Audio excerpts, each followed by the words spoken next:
અરે બેટા, આ પોતાથી નહીં, બેઠા બેઠા પોતું મારો.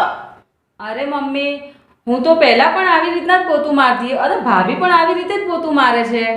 એ અત્યારની વાતે અલગ છે ને પહેલાની વાતે અલગ હતી.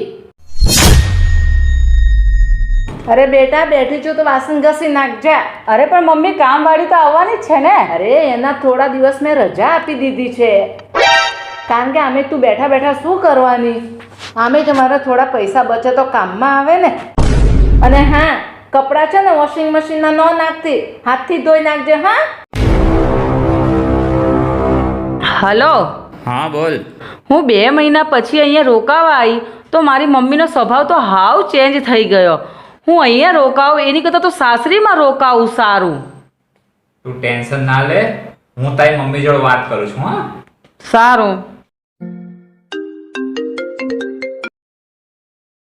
હાલો જમાઈ, કેમ છો? અરે મજામાં. અરે સાસુમાં, તમારી દીકરી 2 મહિના પછી રોકાવાઈ અને તમે એની જોડે આવું વર્તન કરો છો? અરે જમાઈ રાજ, હું મારે લીધે નહીં, તમારા ઘરને લીધે થઈને આવું કરું છું. કેમ, મારા ઘર માટે એટલે?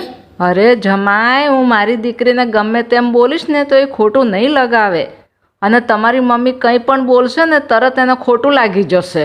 એટલે તમારા મમ્મીની વાતનું ખોટું ન લાગે અને પિયરનો મોહ ઓછો કરીને સાસરી તરફ વળે ને એટલે હું આમ કરું છું. અને જમાઈ, કોઈ પણ દીકરી પિયરમાં ભારે નથી પડતી. આ તો તમારો ઘર સંસાર સુખી ચાલે ને, એને માટે મેં આવું કર્યું. અરે વાહ સાસુમાં, તમારી જે માં હોય ને તો કોઈ પણ દીકરીનું ઘર ના તૂટે.